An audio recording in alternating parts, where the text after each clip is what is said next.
acho que o Lacan, primeiro que o Lacan vai insistir sempre que ele trabalha a partir do Freud, né? Ele vai dizer que ele é um leitor, né, de Freud, que ele faz um retorno a Freud, né? Ele insiste nisso, e eu acho que isso é importante, é o primeiro ponto.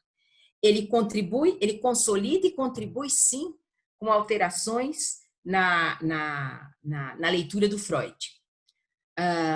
Agora, veja, ele tem acesso, né? Isso todo mundo já disse, né? Ele tem acesso à linguística, ele tem acesso a Saussure, que foi contemporâneo a Freud, mas o Freud não conheceu, né?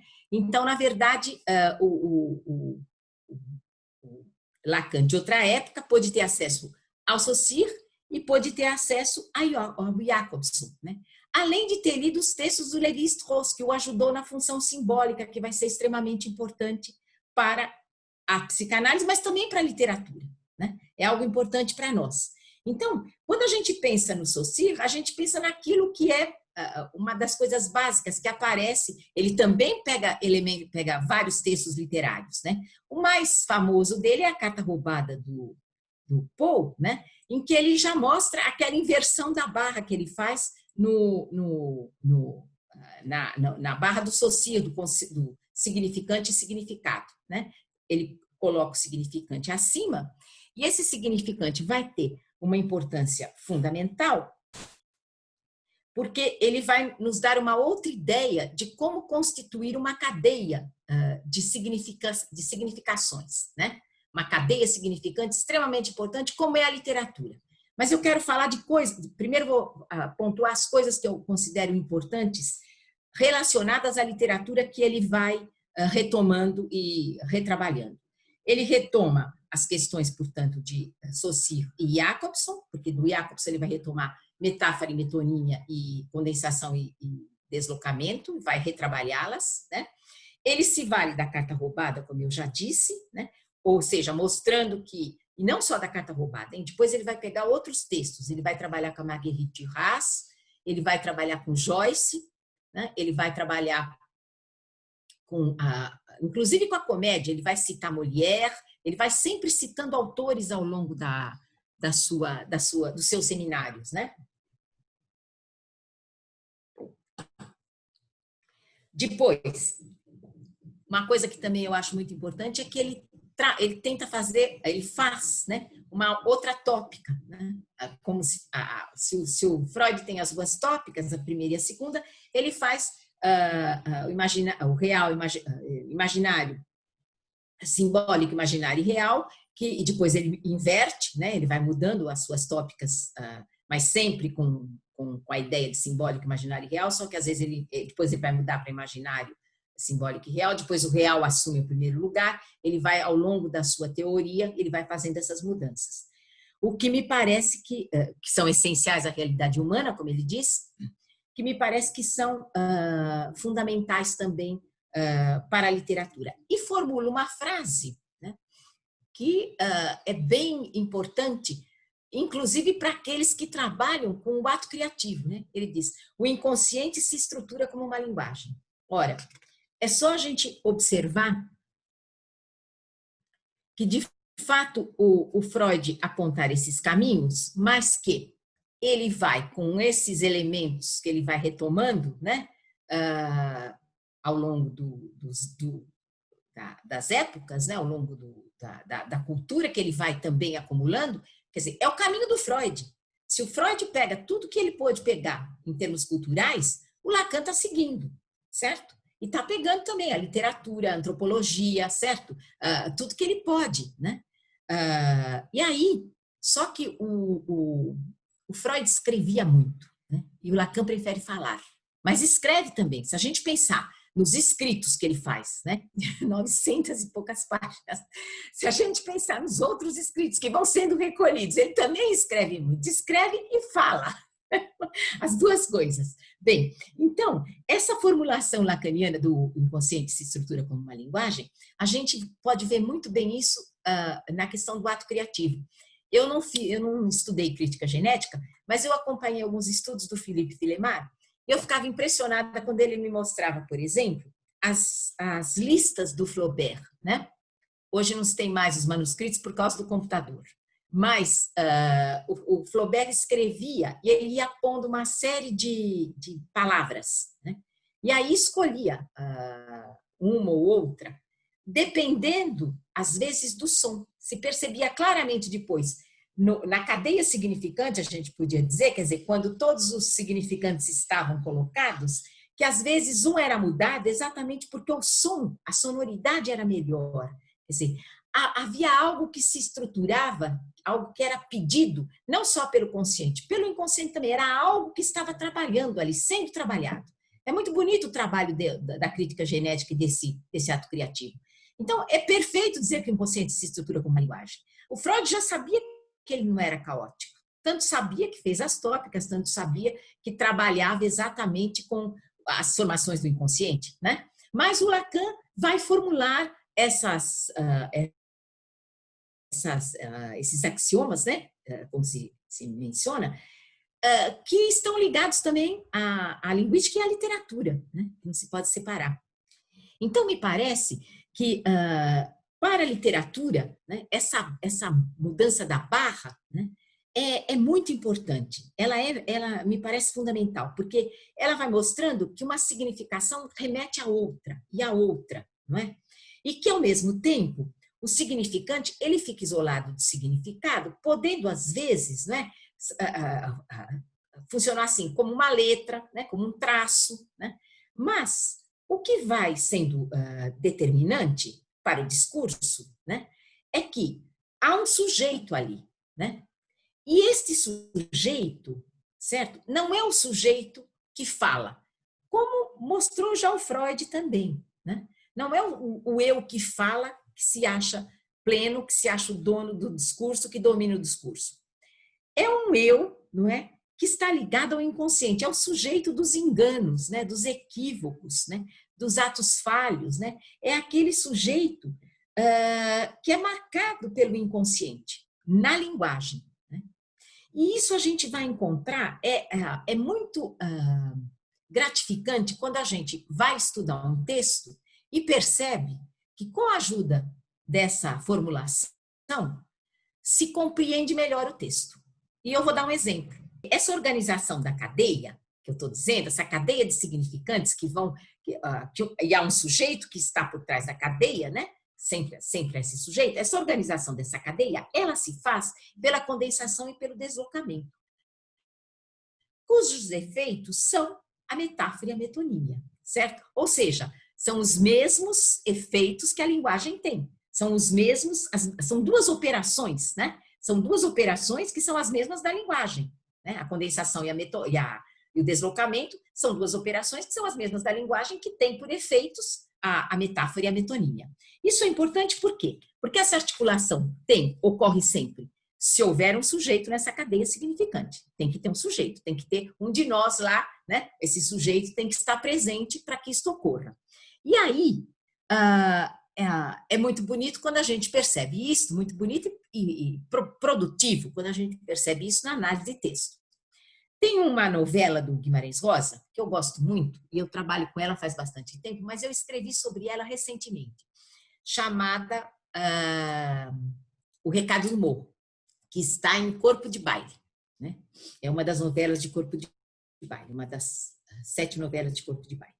Nela, eu vou resumir rapidamente, nela existem 6 ouvintes, 6 receptores de uma mensagem que vem do morro. Na verdade, 7, mas 6 deles são complicados. Por quê? Porque eles não estão dentro da lógica nossa, daquilo que a gente considera a lógica da razão. Não estão. Então, eles são considerados, entre aspas, muitas aspas, loucos, bobos, é uma criança, certo? É um beato totalmente obcecado pelas questões religiosas, é um coletor que é totalmente obcecado por números, ou seja, todos fora das regras, fora das normas consideradas, aspas, normais. Bem, então, o primeiro a escutar a mensagem que vem do morro é um chamado Gorgulho, né? Ou Malaquias. Ele mora numa caverna. Então, ele escuta um recado do morro, o recado é longo, né? Mas eu vou pegar só um trechinho do recado para mostrar como o sujeito escuta o recado e como 2 ou 3 significantes vão se encadeando numa cadeia e fazendo uma significação de acordo com esse sujeito. Então, o gorgulho passa, ele escuta, e ele vai fazer ele dá esse recado para uma comitiva que está sendo guiada por um sujeito imenso, forte, uma personagem grande chamada Pedrorósio, que é muito forte, é um namorador, né, que não está sendo muito bem visto pelos amigos do vilarejo para o qual eles vão, porque ele é namorador e rouba todas as namoradas dos amigos. Mas não percebe. Como sempre, o sujeito é cego. Lacan fala isto. Na cadeia significante, o sujeito vai atrás do seu desejo cegamente. O Pedrorósio não percebe isso. Bem, o gorgulho, então, escuta um recado do morro. E ele escuta o seguinte recado, vou falar um trechinho. Ele diz para a comitiva: morte à traição, foi que ele o morro disse, com uma caveira, de noite, feito história sagrada, deu rei, deu rei. Bom, o segundo recadeiro, para quem ele fala para a comitiva não dá muita atenção porque acha que é bobagem, o que é isso? Ninguém entende, certo? O segundo recadeiro é o irmão dele, certo? O irmão escuta, também é um morador de rua, também é um morador de gruta, desculpe. Olha o lapso aí, né? O lapso até é significativo. O morador de gruta de antigamente podia ser o morador de rua de hoje, que a gente considera marginalizado, exatamente.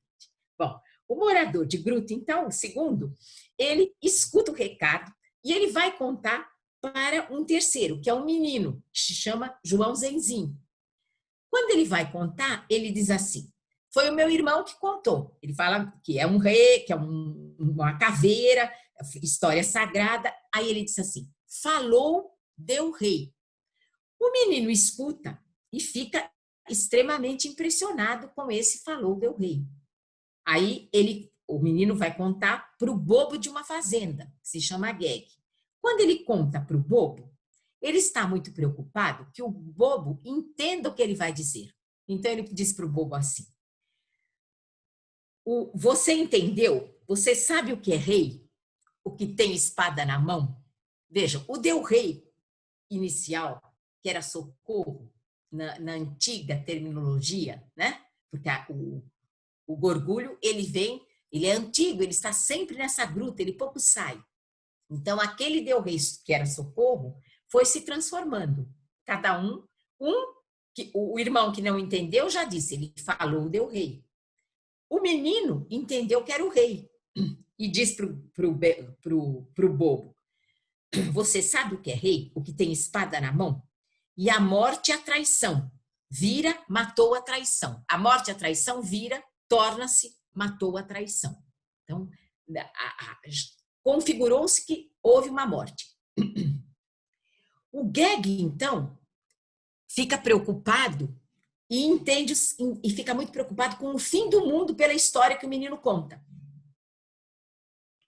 Quando ele passa o recado para o Nomine Domini ou Santos Olhos, que é exatamente o beato que está preocupado com as questões religiosas, ele toma o recado, o Geg pergunta a ele: é o fim do mundo? O Nomine Domini recebe como se fosse o fim do mundo. E como o Geg vai falar que foi um menino que falou, o Nomine Domini entende o rei, o deu rei, né? O rei de espada, ele entende como um rei com letra maiúscula e o menino como com letra maiúscula também, o menino rei. Então, portanto, esse menino rei é da história sagrada que veio anunciar o fim do mundo. Aí ele passa isso para o sexto recadeiro. Esse sexto recadeiro é o coletor, que é uma criatura que só pensa em números, só preocupado com números. Então ele não acredita em nada, ele renega isso. Ele diz: não há fim do mundo, não é possível, isso não vai acontecer. Esse rei aí é o rei Congo. E isto é a festa do divino, a festa da carvalhada. É isso que ele vai dizer. Veja, eu estou resumindo. Eles vão contando isto de maneira fragmentária, certo? Confusa. Só que aí ele passa como a festa do divino, a festa da carvalhada, porque para ele não pode haver fim do mundo, porque ele é milionário. Ele não tem um tostão, mas como ele conta muitos números, ele é milionário.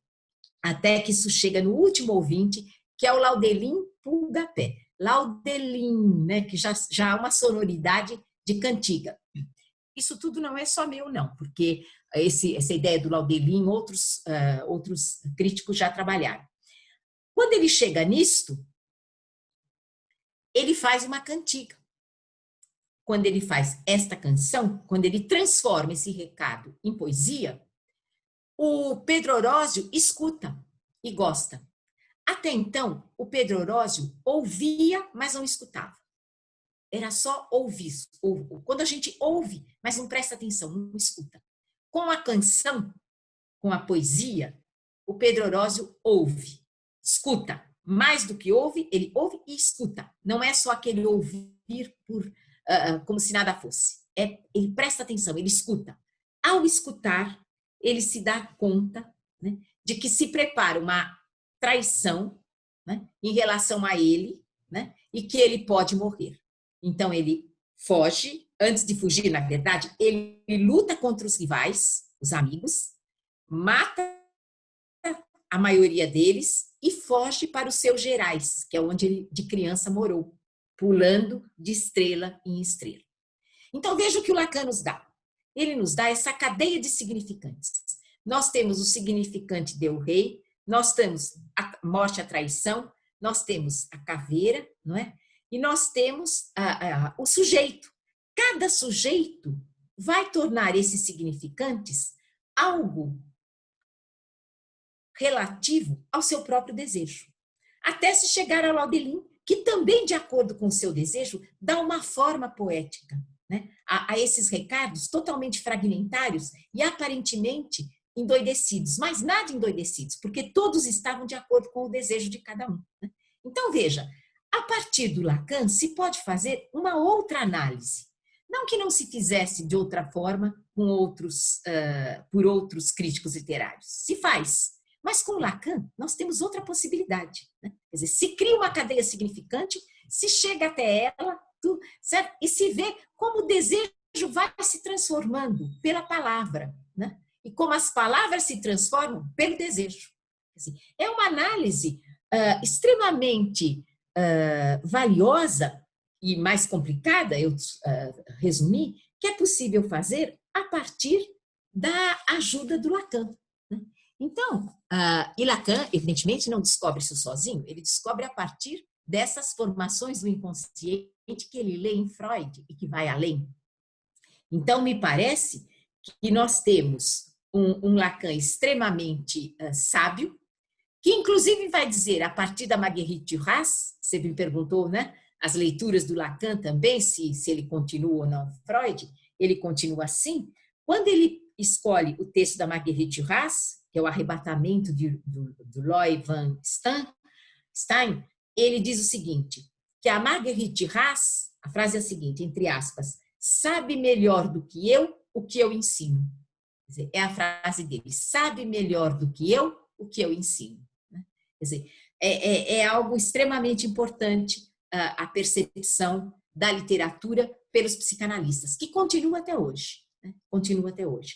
Ele trabalha com Joyce também, e trabalha com os antigos também, com os gregos, para seminários sobre a ética, ele vai em busca de Antígone, né? E faz um belo trabalho sobre o bem e o bom a partir disso. Então, eu acho que ele segue sim e vai ampliando as possibilidades de leitura. E fora o Hamlet, ele retoma o Hamlet do Freud e vai falando um pouco. No Seminário do Desejo, ele retoma Hamlet em vários capítulos. Né?